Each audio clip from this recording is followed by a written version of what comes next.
What happens when entire societies stop asking questions? When sermons replace science, memes replace arguments, politics replace values, and likes replace logic. Imagine waking up and realizing most people around you don't question anything anymore. The world got louder, faster, and so saturated with takes that the human mind evolved for inquiry, discernment, growth, slid into passive acceptance. What happens to a society when thinking is replaced by instant reactions, surface opinions, and echo chambers? This is about how critical thinking is disappearing and why collective stupidity spreads without anyone noticing.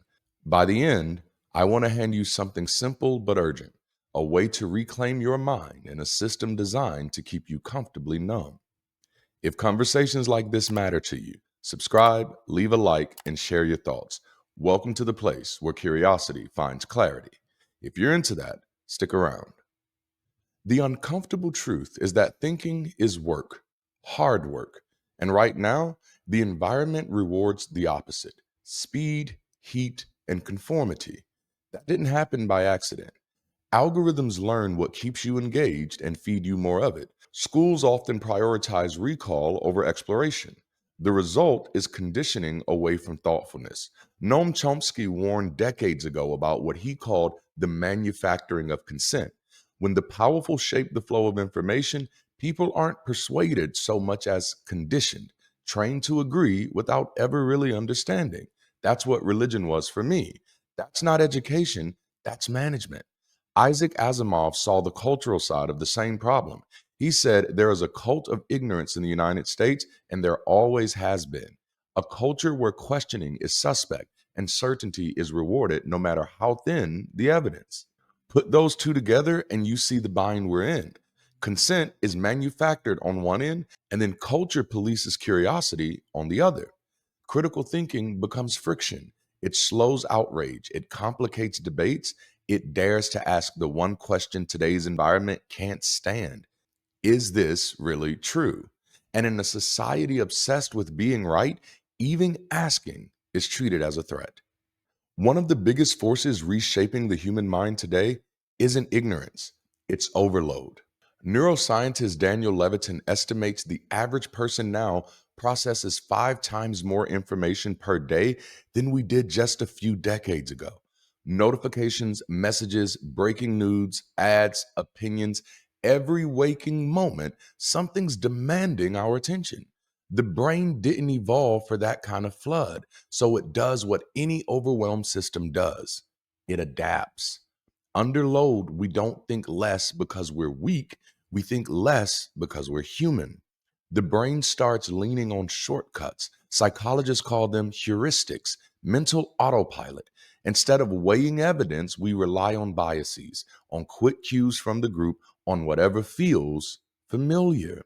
That's where social proof kicks in. If enough people signal that something's true, our brains treat it like it probably is. A post with thousands of likes feels like evidence, but it's not. Groupthink runs in parallel. Nobody wants to be the lone voice of dissent, so we mute our doubts and trade accuracy for belonging. These traps don't mean people are stupid, they mean people are social. But when shortcuts become the default, manipulation slips in through the cracks, and the cracks are getting wider. Neuroscientist Marianne Wolf describes how digital media rewires our brains to skim instead of read. We hop from headline to headline, tab to tab, without ever staying long enough to wrestle with an argument. The casualty is depth. Critical thinking requires sustained attention, the ability to hold an idea, turn it over, compare it against evidence, and let the insight ripen. Ask yourself, when was the last time you read a full article without checking your phone? When was the last time you paused after hearing something provocative? Not to react, but to reflect. Those used to be normal habits. Now they're rare. And without them, analysis shrinks into reactions, reflection collapses into scrolling, and understanding gets replaced with opinions. That's the hidden cost of overload. Not that we know less, but that we've lost the space to think deeply about what we know. So, what do we actually lose when critical thinking fades? First, depth. We skim instead of study. We consume summaries of summaries. Complexity gets shrunken down into sound bites until we forget how to hold an argument in our hands and turn it over. Second, clarity. When everything is noise, the truth doesn't disappear, it just sounds like one more opinion in the pile.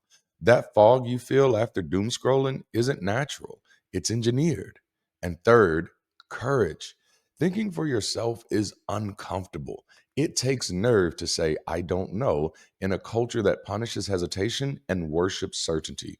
The risk is real. The moment you pause, you risk standing apart. The real price isn't ignorance, it's paralysis. A society that can't slow down to think will never stand up to change. Isaac Asimov saw this clearly with his quote about the cult of ignorance. He wasn't accusing people of stupidity, he was naming a culture, one that treats knowledge as optional and suspicion of thought as a kind of badge of honor. And that culture doesn't just exist, it gets reinforced, which leads to the obvious question: who benefits? The answer isn't hidden. Follow the incentives.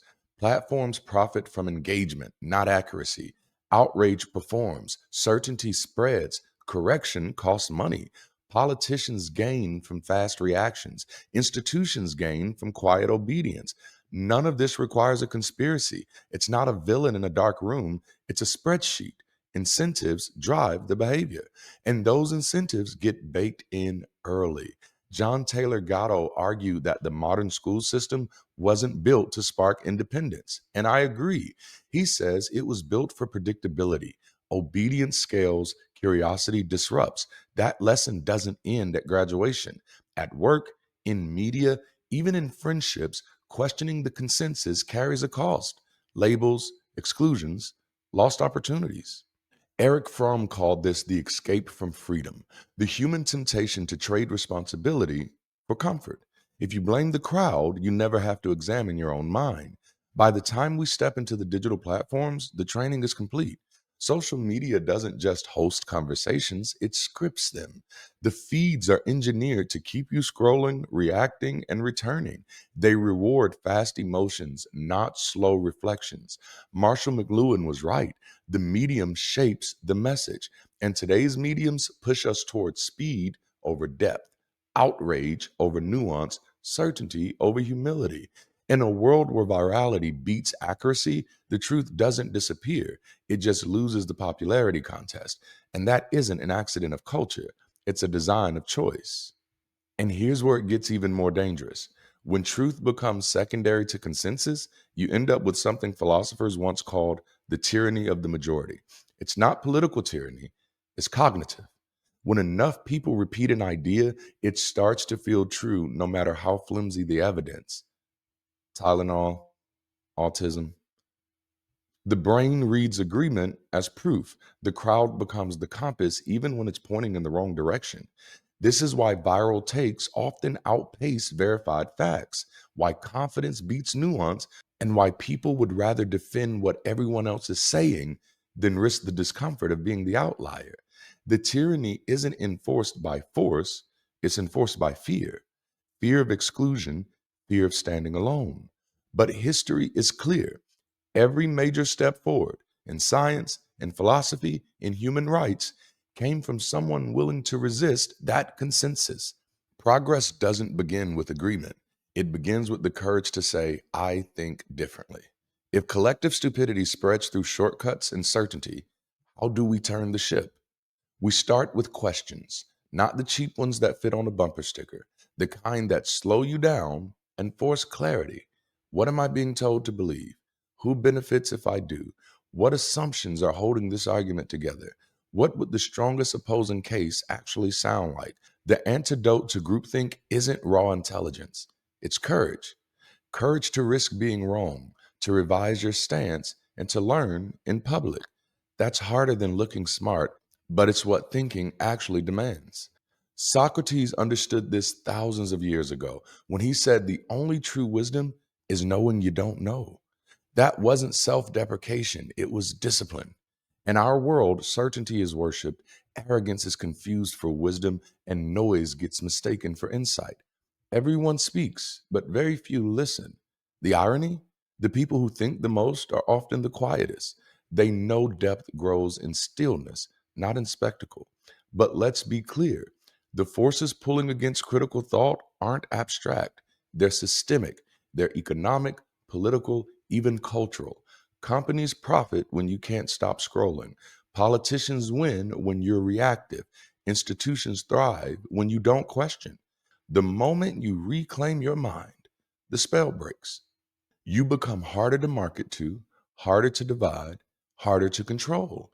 And it doesn't just happen out there, it happens inside the brain itself. Daniel Kahneman gave us a useful model: two modes of thought. Fast mode is instinctive, emotional, automatic. Slow mode is deliberate, analytical, and cautious. Our world traps us into fast mode because it's efficient for survival and profitable for business, but terrible for complexity. Repetition makes falsehoods feel familiar, and familiarity feels true. That's why propaganda doesn't need to persuade, it only needs to repeat. Once a belief is installed, confirmation bias takes over. We don't seek truth, we seek reinforcement. And the more the system rewards speed, the more our minds defend illusions we never stop to examine.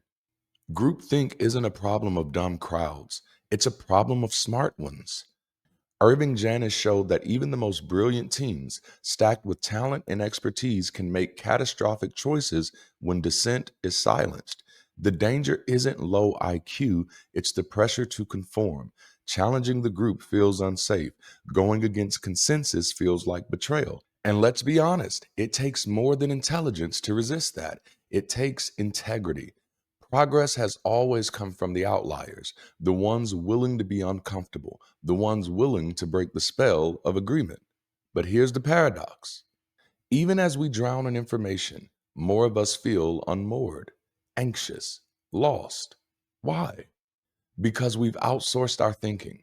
The inner dialogue that used to sharpen us, sitting with the question, letting it breathe, wrestling with it, has been replaced by trending takes and algorithmic nudges. Reflection doesn't go viral. No algorithm can think for you. That responsibility is yours and yours alone. The way back starts with metacognition, catching yourself in the act of thinking, where you ask, what's shaping my opinions right now? Am I open to being wrong? Am I actually engaging this idea or just absorbing it because it's easy? That pause is everything. Real strength isn't locking yourself into one side, it's holding two opposing ideas long enough to understand both. That's not weakness, that's intellectual muscle. And muscle needs rest to grow. Krishnamurti said the mind must be still to understand the immeasurable. In 2025, stillness is rare, but that makes it revolutionary. Critical thinking isn't a switch you flip, it's a discipline you train. It looks like this: read past the headline, listen outside of your circle, write to sharpen your own clarity. None of it is flashy, none of it gets applause, but it works. Stillness isn't luxury, it's necessary infrastructure, the foundation of any mind that refuses to be carried away by the noise. In a time when ignorance is loud and confidence gets mistaken for competence, deep thinking isn't just a personal virtue, it's a civic act, a moral obligation.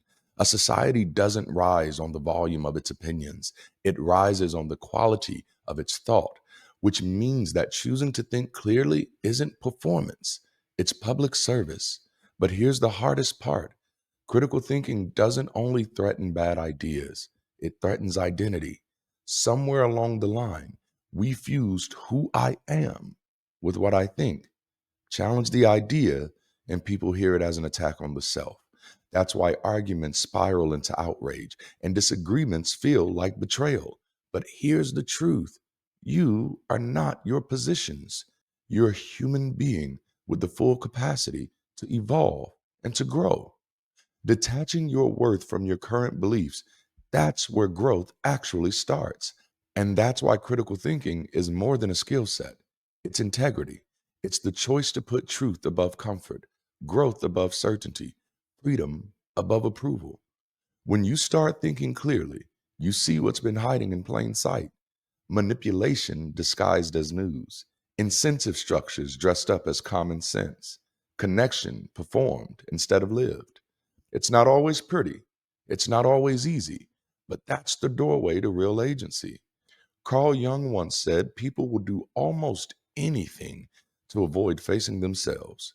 And yet, that's where thinking begins, not in fact checking other people, but interrogating your own. Ask, why do I believe this? Where did it come from? What part of me is afraid to let it go? Do that honestly, and you gain more than knowledge. You gain wisdom. And wisdom is exactly what the culture is starving for, which brings us to the invitation. Stop living as a product of the feed. Become the architect of your own mind. That responsibility cannot be outsourced, not to schools, not to parties, not to platforms, not to me. It's yours and yours alone. And when you accept it, something changes. Your perception sharpens. You start noticing the difference between information and propaganda, education and indoctrination, connection and performance. You become a calmer voice in a storm of outrage, not louder, deeper. The rise of collective stupidity isn't the root cause, it's the symptom, a symptom of fatigue, a symptom of fear, a symptom of a culture allergic to reflection. We don't stop thinking because we can't. We stop thinking because the world rewards us for not bothering. But every pause is resistance. Every moment you step back instead of reacting, ask instead of assuming, test instead of tweeting, you push back against that tide.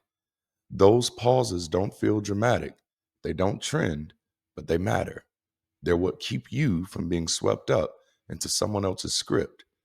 If this resonated with you, I don't want applause, I want practice. Share one belief you're willing to retest this month and how you'll test it. Not to score points, not to win, but to learn. Because the quiet disciplining of re examining what you think you know is the most subversive act available to us all right now. This isn't about being louder, it's about being deeper. So stay curious, stay woke, and above all, keep thinking. Check out today's promo, and I'll be right back. When I think about what community is, when I think about what the church was for many people, I think about community as a service. I know so many people right now whose passion was media, and if it weren't for their church, they wouldn't be able to pursue that passion. I know so many people whose passion is music, and if it weren't for their church, they wouldn't have a place to practice that passion. I know people whose passion is communication and finding ways to inspire and motivate other people. And if it weren't for their churches,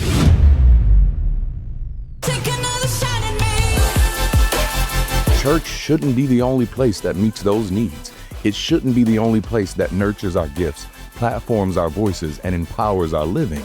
That's why Bridge City Global is building community and creating the space to help you keep rising. Join us October 25th or the 26th in Venice or San Diego, your choice. Our local Bridge City community is having their initial liftoff weekend. And as a way of celebrating, we're hosting our very first Rise event. This is for you. We're about to shed the weight of limiting beliefs and open ourselves to clarity, purpose, and possibility. Through powerful voices and intentional community, you'll not only rediscover your own strength, but also the belonging that comes when we choose to rise side by side. And for those interested in being a part of this global community, go ahead and tap in now, and you may get an invite to our Friday evening and Sunday morning activities while you're in Cali. Don't miss this moment. Add Liftoff Weekend to your calendar and be ready to rise. Register now. Take another shot at me.